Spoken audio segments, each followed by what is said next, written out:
Hi, guys. Welcome to our fifth season here on the Simple Doesn't Mean Easy podcast. I'm your host, Michelle Visser, and I am so glad that you are joining me. We are going to be releasing a new episode every Monday morning, super early in the morning, ready to start your week. You can download it from your favorite podcast player and hopefully join me for every episode of this really fun season we have ahead of us. It's what you guys have been asking for. The theme is going to be the simple steps to improving our health. And we are going to dissect all the different aspects of what we can do little by little, one step at a time to truly improve our health. And as we really dig deep into some of these topics and we learn how these different things truly are impacting our health in ways we haven't even thought of in today's modern world, we'll find some simple, somewhat old fashioned sometimes solutions to help us really make a difference in our lifestyle and improve it for the better. So I hope you will join me. I'm going to be bringing on some really fun guests this season. And um, I'm also going to try in every episode when it's relating to these two topics to bring in how these different aspects are not only going to improve overall health, but can help with weight loss and can be a factor, good or bad, during menopause. Because when I polled you all, I got huge response to those two topics. And after chatting with some of you and thinking through how those two topics relate and what you really were looking for, I realized that what a lot of you are really craving is what this season is about. Those simple steps we can do to improve our health. Now, a lot of you are either in menopause or it's in the next 5 or 10 years of your life, and you're curious about what it involves, and you want to be prepared and you want to have your health in a good spot, before your hormones start going crazy and your body doesn't feel like your own body anymore. It's not that bad. Um, so I realized that that's a topic that a lot of you were interested in more than I thought. I couldn't believe it that those two topics literally came in almost neck and neck of interest. Um, I also know a lot of you are in your 20s and 30s, and I'm guessing that that is still an interesting topic, like I said, for down the road or because you see your mom's going through it or whatever the case. But those are the topics you two. Those are the two topics you all were interested in. So that's how this season has started to shape up. And I'm really excited about it. I have the outline, I have all the topics laid out, I have guests on hold or scheduling as we speak. And I think it's going to be great. So we're starting today with my story. And in the end, after I break down for you what I've experienced at two different stages of my life when I was really making a conscious effort to change things and become a healthier person. 4 takeaways that I have gleaned from those two experiences in different stages of life. So I'm going to break down my stories and then I'm going to line up and give you those 4 takeaways based on my stories. Before we dive in, I want to tell you about our sponsor for this episode. You guys have heard me talk about them because I love them. If you follow on Instagram, there's so many things that I share from True Leaf Market. And if you would like to take advantage of the special podcast offer that they are offering you guys, please go to soulyrested.com/seeds, because there I give you the code that you will need. I explain the offer. It's $10 off any $50 purchase. You also can get free shipping. And I actually link there to so many products that I have that I love from True Leaf Market. The deal is right now is a great time to make sure you have all the seeds that you need for planting this spring. And if you're going to do any direct sowing, no matter where you live in the country, it's still time to be buying those seeds. So the thing about True Leaf, living in the area that we do, where we have a very short growing season, These seeds have almost 100% germination, and that matters so much because anything that I direct sow, if it doesn't germinate and come up, I'm out of luck. I am not going to have the food that I was hoping for if my seeds don't come up the first time. So that's why I love their seeds. Go check it out. Go check out the offer, solelyrested.com/seeds. Solelyrested.com/SEEDS. Don't miss this. It's only for a very limited time, and you're going to love this stuff. Okay. So, the first time that I decided I needed to make a change, I didn't really realize how bad of shape that I was in. I didn't really realize how overweight I was because it happens so subtly and just a little bit at a time, year after year. And you just don't even realize when you're in the middle of it. For me, it was because I was a young mom. I had 4 girls and very, very busy lifestyle. We homeschooled and we were every single day on the go. And I just I neglected myself. And I sometimes I realized I was neglecting myself, and I decided that was okay because my focus was my children, my family. My focus was, homeschool and making sure these girls were well-rounded and knew what their talents and abilities were and had a good education. And me, I was like the last thing in the importance of all of that. But what I didn't understand was a couple different things. One, I was not being a good example. I was worried about being a good example in so many other areas of my life. And I was worried about making sure my daughters were, like I said, well-rounded and had these great ideas and a great way of analyzing life. But it didn't dawn on me that nutrition and health wasn't something I was including in that package because I had totally neglected my nutrition and health. So how are they learning anything about those topics? And they weren't seeing it being enacted in front of them. So that was one thing I really just didn't think about. Also, I didn't realize all those things I was so busy doing, I could be doing more effectively and better if I personally was in better health. If I devoted half an hour a day to making sure I was physically fit and making sure that I was eating good food and not junk. Okay, maybe that would take a whole hour in a day some days, right? Um, but if I did that, I actually would make it up on the other end as far as I would be more effective and efficient at what I was doing.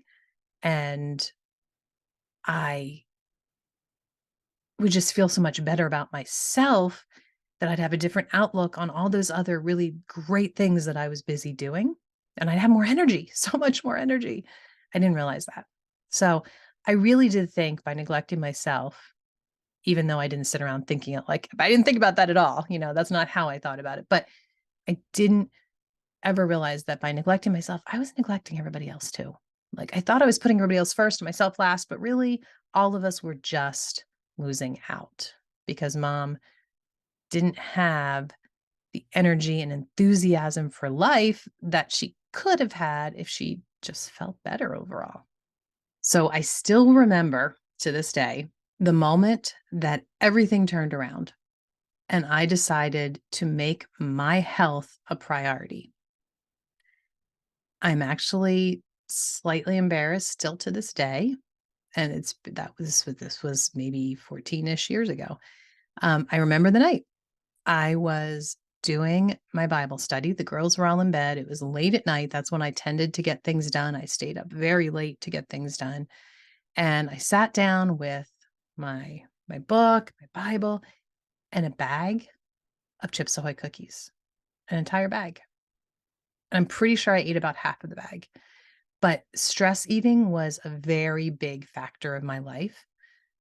And I was tired. I had deadlines to get done, and I really wanted to get this study done tonight. So eating helped me do that.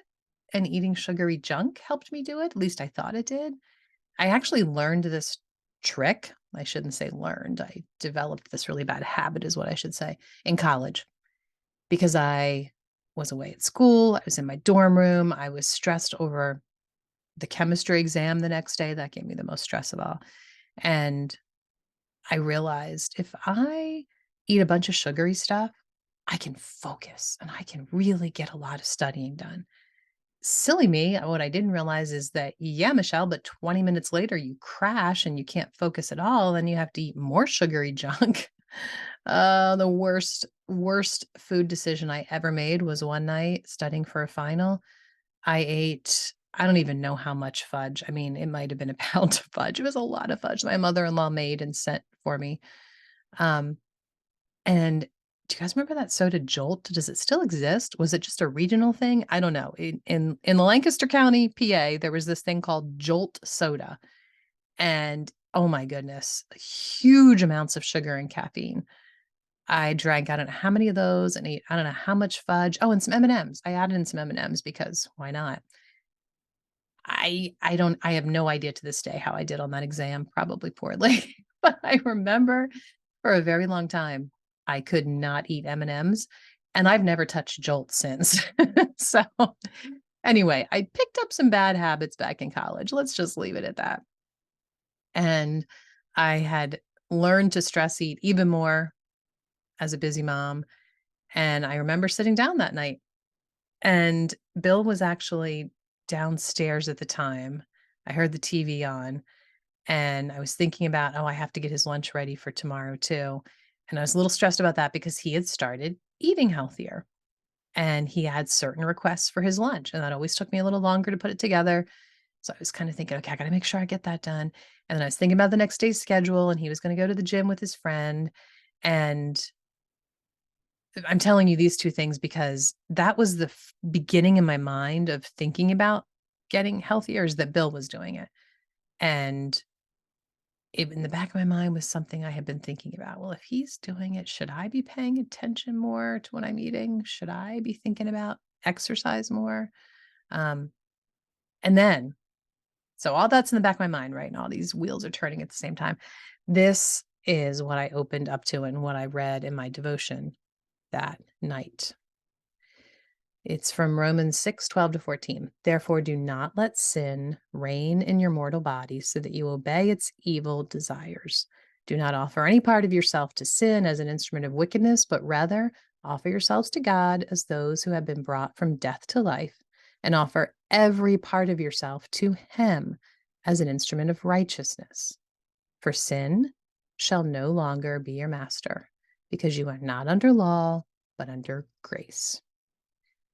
Instantly, I remember my eyes filling up with tears, and I realized very quickly that that bag of Chips Ahoy that I had been chowing down on in front of me was a sin, and I not only needed to curb that sin, but I could. Right now, the way my life was, it was mastering me, and it didn't need to. In fact, I could master it. That was huge to me. Now, I'm not saying that every time you eat junk food, it's a sin. I'm not saying that any kind of food in general, some are sin, some isn't, whatever. No, no. But for me, at that stage of my life, my obsession with junk food and relying on it in ways I shouldn't rely on it and having absolutely no care for what it was doing to my body, that was a sin for me. But it just, okay, these verses became like life verses for me. And I posted them in different places where I could see them, learn them, memorize them. But the words in these three verses that came in my mind again and again in the, I don't know how long it was, probably about 8 to 10 month period ahead of me where I really got in shape. The words that came into my mind again and again were sin shall no longer be your master. And that was, like I said, life changing for me to realize that I could control the things I was doing that were wrong. I could control it. They didn't have to master me. So, what did I do? Well, I started instantly. I dove in and didn't look back when I realized how badly things were, how badly things had gotten. Um, I needed to lose 40 pounds. I was 40 pounds overweight. Um, and I didn't exercise at all in any way, shape, or form. Exercise was never a thing for me, ever, my whole life up until then. And I never cared about what I ate, ever. Um, so it all turned around on a dime. And I started, I was gonna say, I don't remember where I heard about it, but no, I do. It was from Bill's gym partner. And Bill was actually doing this. I guess I guess you could would you call it intermittent fasting? But it wasn't, because I talked, if you want to know more about that, by the way, I talked in season 4, episode 13 about my experience with intermittent fasting in my young 50s and how it was not a good try for me, not a good decision to even attempt it. It was not a good plan. Um, but back in my late 30s, I really don't know if there's a name for this. Um, basically, well, his friend was doing the Daniel fast, which is for the month of January. And I don't know if that's where I got the idea. Boy, I really should have remembered the details specifically before I hit record. But what I did, I knew I did want to do a month-long thing, and that seemed insane to me. But what I did was, for 2 days at a time, every roughly 10 to 14 days, some days I would do it a little shorter period, I would eat only fruits and vegetables for 2 full days. And the very first time I did it, I was shocked at how good it felt. It had a very cleansing nature to it. I felt so good. Like, I really was expecting, if I'm only eating fruits and vegetables, I'm gonna be hungry, I'm gonna be cranky, I'll probably have a headache, but no, that wasn't the case at all. It was the opposite. I felt so good. I had energy, and I learned pretty quickly. This was back in my 30s. I have a feeling it would not be the same now at 53. Um, I almost routinely, like clockwork, when I did this for 2 days and I got on a scale afterwards, I had lost 2 pounds. And on top of that, and then in between those, of course, I was changing the way I was eating. I still had no true concept of processed food versus real food. That didn't come until just 7 or 8 years ago, once we moved to our homestead here. But I started really caring about what I was eating, and even though it was still processed, it was maybe the lower sugar option or the lower calorie option, which, by the way, is not always the best choice. But, because I felt so good adding those fruits and vegetables often, I started adding them everywhere, not just on the 2 days that I was fasting fruits and vegetables only. So, even though I was still eating the processed food, I was adding in the good stuff too, and it made a big difference. And I feel like now, the stage of life I'm in, I'm kind of the exact opposite of that. I'm pretty much lots of real food, but um, I definitely have processed stuff, now and then. I'm not a complete extremist, and I'm not someone to deny ever having a soda or ever having some chips or whatever the case is. So, then I was a lot of the processed stuff, but I was adding in the real food, so it's kind of a twist. But anyway, um, for exercising, I had a daughter who was very interested all of a sudden in exercise. It was a combination of her age that she was. She had just grown leaps and bounds in height and realized she really wanted to be in better shape. She's growing taller, and she was thinking more about her physical self. And on top of that, they were doing some really cool things in their gym class in co-op. So the combination, she was really wanting to get physically fit and was really focusing on walking because that was something she enjoyed. And I started doing it with her, and we were doing some major speed walking, and we had a great place to do it right behind our house. We had a 3-mile trail we could walk, and we just started getting faster and faster. Just slowly saw improvement, and it was, for us, a really great way to exercise because we both enjoyed it. We could talk as we were doing it. We could be outside, and it was working. I was feeling great. On top of that, I started something called Pilates. Never heard of Pilates. I was at, of all things, a used book sale for homeschoolers, and one of the moms was selling some workout videos, and I saw this one. I was like, "Well, what is this?" And she's like, "Oh, trust me. It's really hard, but I mean, you might like it. I mean, you could try it." I don't know why with that sales pitch, I actually bought this video from her. I have no idea still today. Um, but I'm really, really glad I did. And I'm kind of glad that she gave me that negative sales pitch because it kind of made me think, well, I can just do my best. Like, okay, if it's really hard, I'm not going to really be able to do it, but I'm just going to see what I can do. And that was a really good attitude towards this video for me because I never got to the point, even in my healthiest state, that I could do this video perfectly. The way the instructor was doing it and hold all the counts that she could hold and do all the different poses, etcetera. But I got much better at it. I saw great improvement, and because I knew, well, this other mom couldn't do it at all, that kind of helped me realize that it's okay if I'm only partially doing it, I'm doing something. So anyway, I started with that, got much better at that. I really liked the instructor and wound up buying a couple more of her DVDs. I will actually link in the show notes to the actual DVDs that I really loved. If you wanna find the show notes, you can go to the typical place on your podcast player. And you can also search at solelyrested.com for S5E1, season 5, episode 1. And there you will find all the details about what we're talking about today. And I'll link to these videos.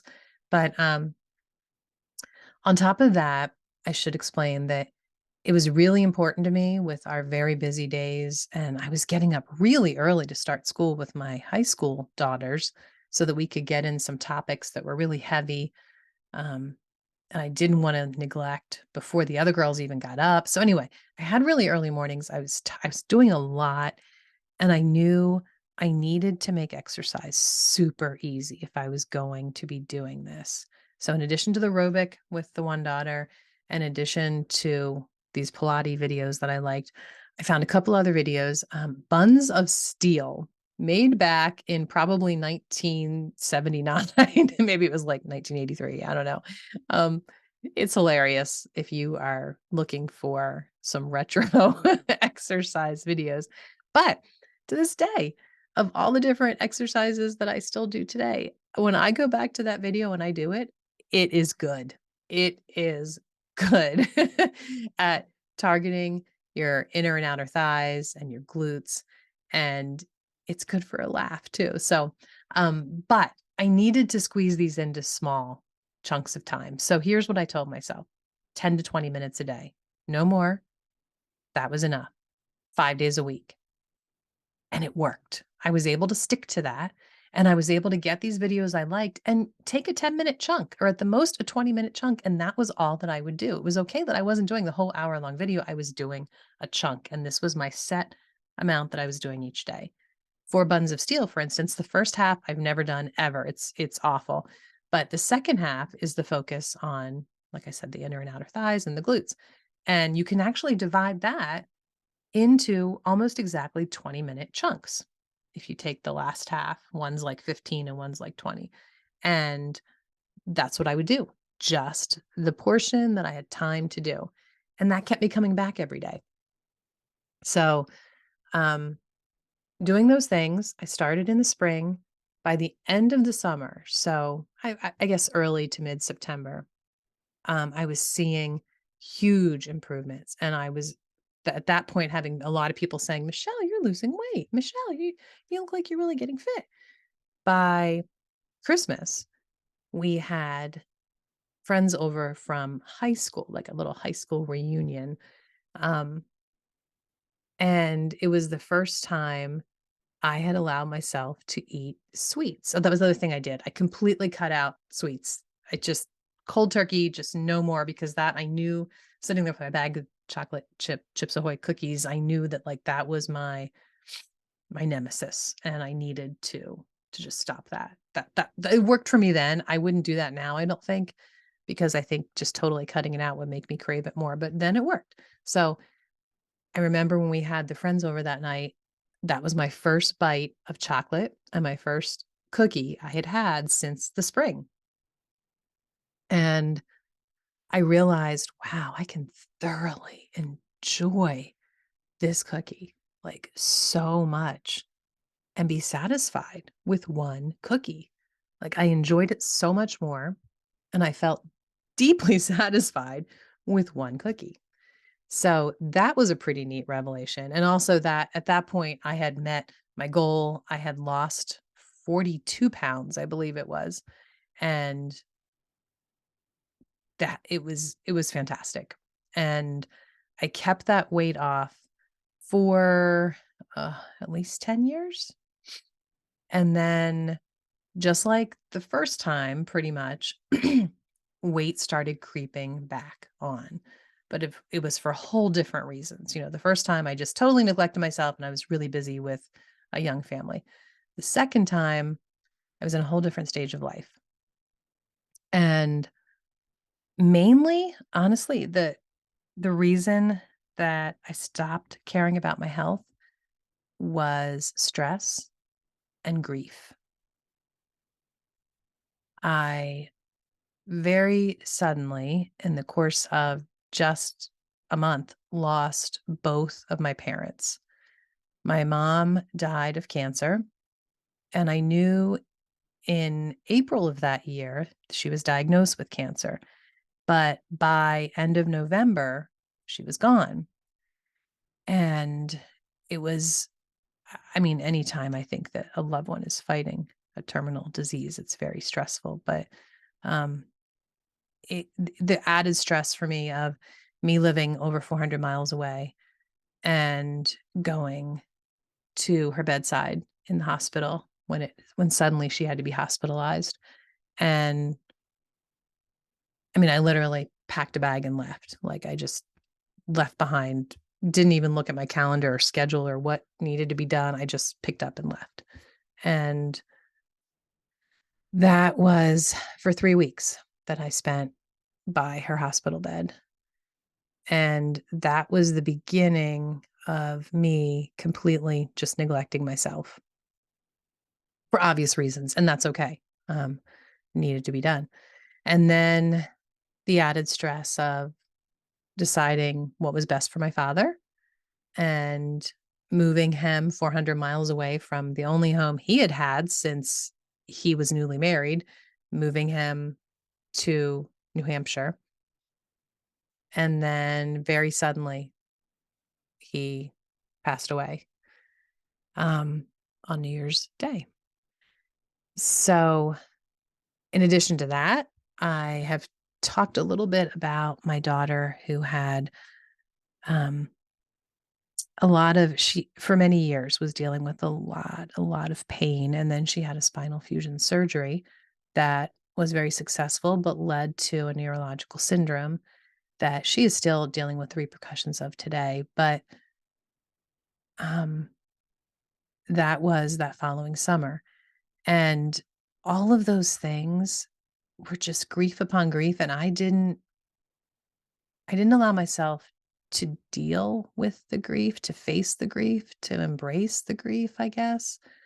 I just kept pushing on to the next thing, which led to more grief.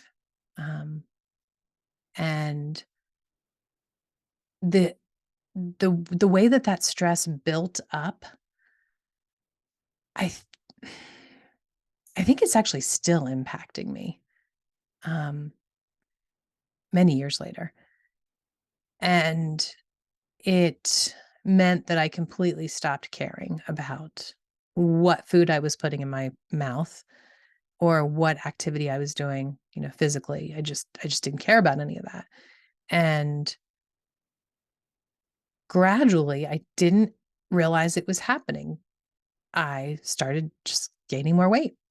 And on top of that, in New England, we have long winters, and I'm still trying to figure out how to deal with seasonal depression. I've come up with a few great solutions that do help me a lot, but so that doesn't help with staying active and with weight loss.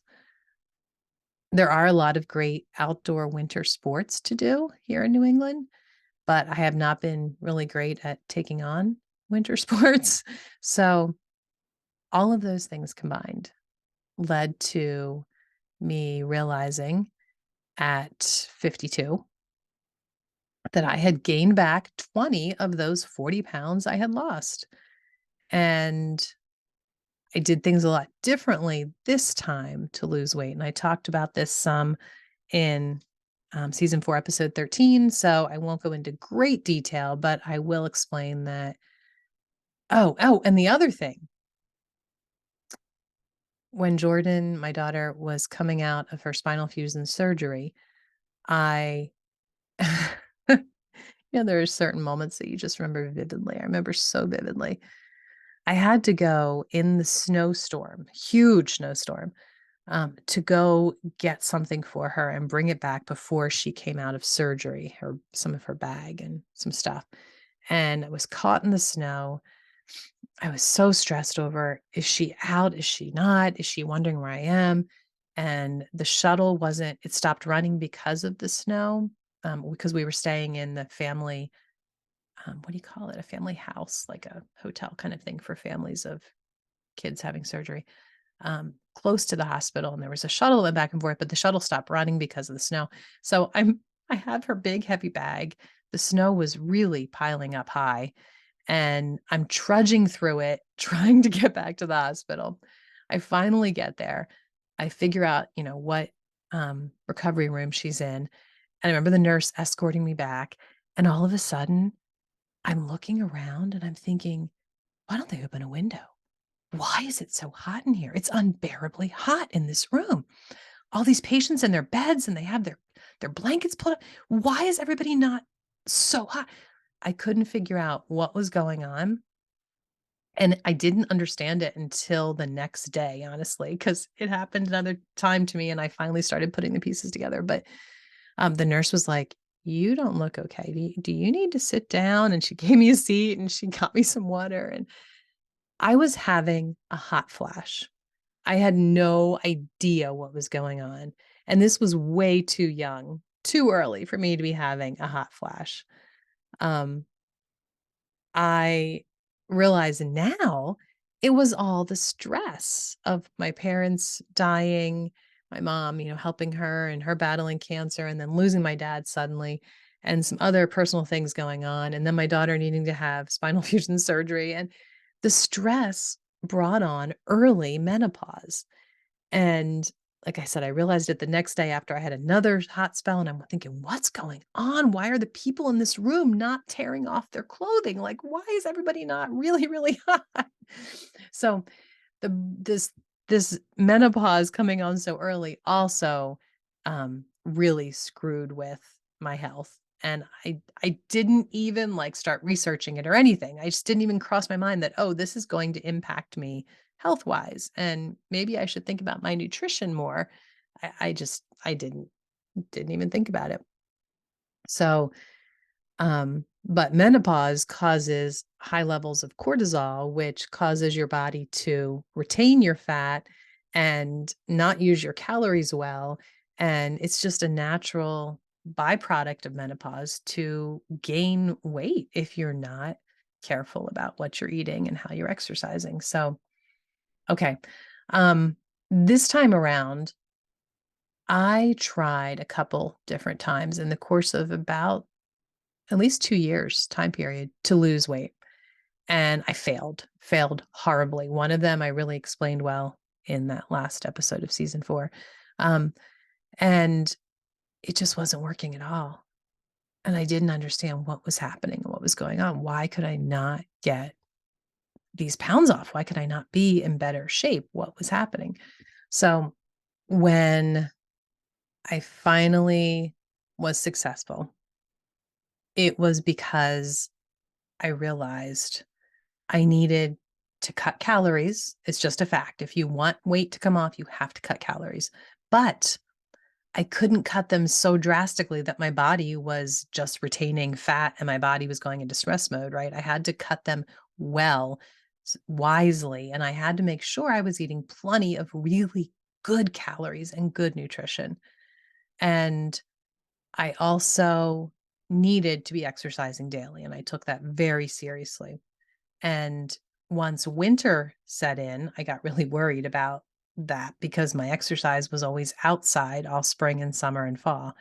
But just like the first time I lost weight, when I had a daughter helping me stay accountable and we found something we liked to do together, this time a different daughter was across the country, also wanting to make sure that in the winter she was staying physically active.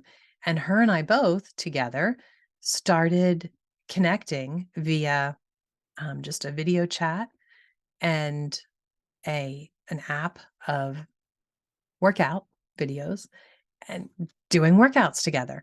And if we couldn't do workouts together, we still hold each other accountable.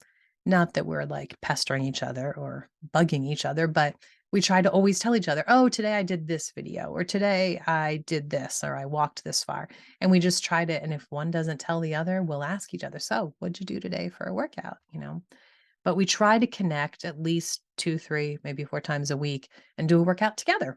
And it might sound silly. It seemed in the beginning like, "This is gonna be silly. Does it really matter?" But it really matters, and it's a really nice way to connect, and we often will do a video we've done many times before, so we even can talk and catch up while we're exercising and we're doing the video because we don't have to be listening to everything because we know what's coming and how to do this certain exercise. So, um, I will link to Kira and the videos, the app that we really like using in the show notes.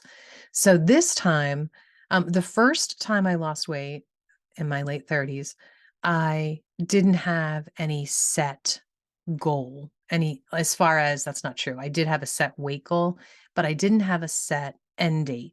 I just was gonna do this until it worked, keep going until I got to the right weight.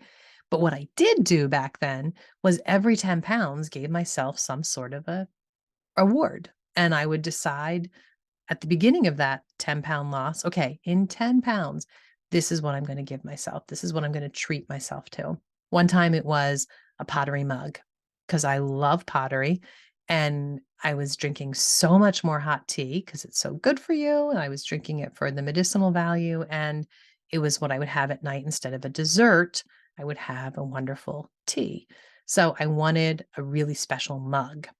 But I held off on it until I got to my next weight goal. So that was just one thing, but whatever, I had my heart set on, I would go, "Ooh, that's a good thing to have at my next goal." So I did that, and it made a really big difference. It really helped me stay on target. But this time around, I didn't do that. I didn't need that for some reason. I just was chugging along, and I realized this time around, after my 2 failed attempts in the past few years, that, okay, this might not be fast, it might not be overly successful, but I'm just going to keep at this because now that I'm in a different stage of life, now that I'm dealing with menopause symptoms, I need to be healthy and I need to make being healthy a conscious effort. So I didn't need those rewards at different milestones. I did have a goal of losing some weight and just looking better for my daughter's wedding. So that was kind of an end date, but I knew I wouldn't be to my correct weight by then. I still am. I still have 10 pounds to go, guys. So um I I am not there yet for sure. But having that date ahead of me, looking to the end of the summer and thinking I really want to be in better shape by then, that did help.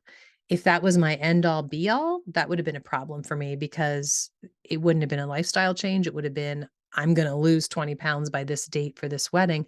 And then I wouldn't have had a reason to stick with it. It needs to be a commitment of this is how I'm going to change things and how I do things from now on because I care about myself, because I care about the people in my life, and I want to be able to, you know, do things for them, be there for them. So I need to take care of me.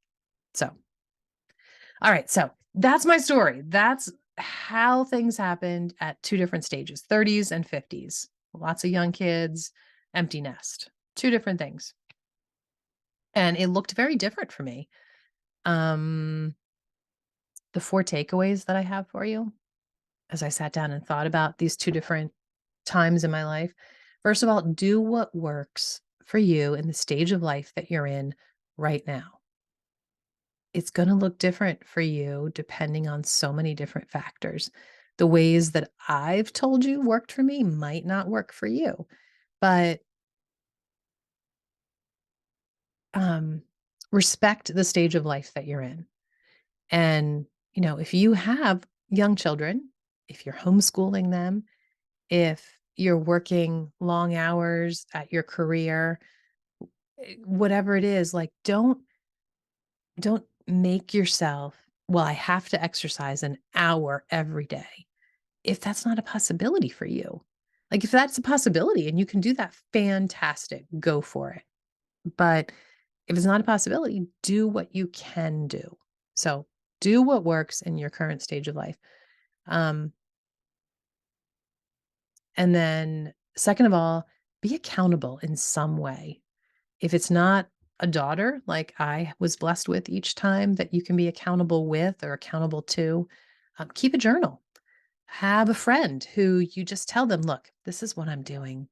Can you hold me accountable? Can you text me every week and ask me, or I'm just gonna text you. You can just ignore it, but I need to have somebody that I'm texting and telling every Friday, this is what I did this week that was a failure, or this is what was success, or whatever works for you. Have some sort of accountability.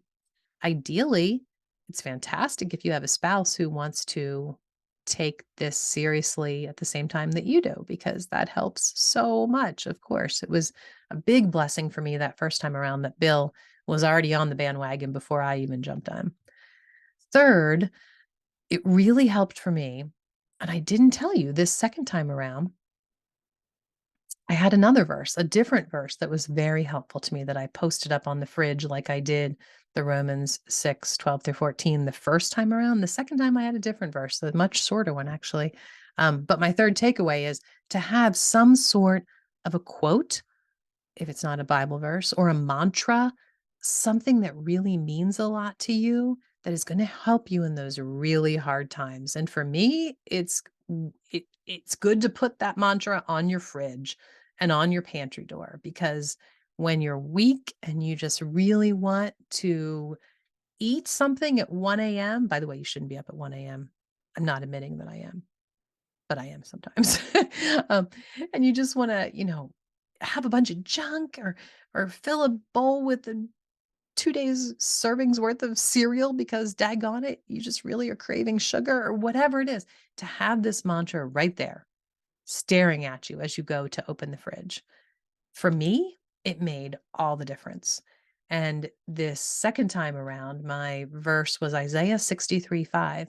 You come to the help of those who gladly do right. And for me, the emphasis was on gladly, that I really wanted to do this with joy, to not go into it grumbling and complaining about how the past 2 years I've tried and failed again and again. Instead, I wanted to have joy and I wanted to be thankful. And I wanted to realize, even if the scale tells me I am not succeeding, I'm going to be joyful about the other areas of my life that I see success, that I feel better, that I have more energy, and that I'm truly enjoying the taste of my food because it is real and it is good. Um, so that's what I focused on, the glad part. And that if I was going to have joy in this, that God was going to be my aid. He was going to come to my help. And I was going to have the power of the Holy Spirit helping me as well. So that was my verse. You come to the help of those who gladly do right. And that helped me when I went to open the fridge and have the junk food. I saw that, I read it, I reminded myself, and I closed the fridge. The fourth takeaway: it is okay if you have a goal, an end date, a reason that you want to lose weight, or a reason that you want to be successful at running a 5K or whatever the exercise goal is. But Don't let that be the end all. Don't let that to be the real reason you are making these changes, because when that day comes and goes, you have no reason to keep up with these changes that require effort on your part. They do. It's a lifelong commitment that I'm going to make this effort to do the harder choice when it comes to eating well, to make the harder choice when it comes to my schedule and making time to exercise. Um, but if you're doing it for a lifestyle change, if you're doing it because you realize how much better it is for you and the impact it's having on you, then that is something you can sustain, not doing it because your daughter's getting married. Because once she's married, you have no reason to keep going with all the great things you've been doing. So, that is my list of 4 takeaways. I hope that hearing my 2 different stories has encouraged you. I've had so many of you reach out to me on Instagram at different times that I've shared that I was working on weight loss, or that I was doing my paddleboarding and my exercising, or I would put up some reels about the value of exercise. So many, I'm shocked actually at how many of you who are young moms who reached out to me and said, this is the what I'm struggling with right now, the way you described how you dealt with it in your 30s, you know? So many of you, I'm at this second stage of life now, and I'm facing the other obstacles, but you were thankful that I shared the story from when I lost weight the first time and when I worried more about my nutrition the first time. So, I'm hoping that's why I wanted to share my 2 stories with you, because I'm hoping that, whatever stage you're at in life, that there was something there in what I did that gives you some ideas, gives you some tips, gives you encouragement. But if nothing else, hopefully those 4 takeaways will definitely be helpful to you. So go check out solelyrested.com/seeds. Don't forget that really awesome offer, free shipping, $10 off, great products. And go check out the show notes for the different exercise videos I was talking about, and some other things that I will throw in there to encourage you more as you consider making some of these changes and some of these simple steps towards improving your health. I'm excited about this season. Please join me for every episode. It's going to release every Monday morning, and there's going to be great topics, a lot of great ways that we can make small steps in simple ways to improve our health. Also, I would love to hear your tips, your encouragement. In fact, reach out to me over on Instagram and I will do screenshots and share the encouragement, because all of us need this. Things that you've done, small steps towards leading your healthier lifestyle. I'd love to hear from you. Also, if you get a chance, if you've enjoyed this episode or this podcast in general, please go over to iTunes and leave a quick review. Makes a world of difference. It helps me so much for having people find this episode, find this podcast. And also, I love to hear the feedback. I really do. And also be sure to catch episode 2, because I'm going to be sharing with you the number one, single most important thing I did to help me change the way I was doing things, to live a more nutritious life, a more healthy life, and why it worked. So don't miss episode 2 of this season. And remember, guys, it is easy to forget how blessed we are to live this life. So enjoy those simple everyday efforts. It is not easy, but it is a good life.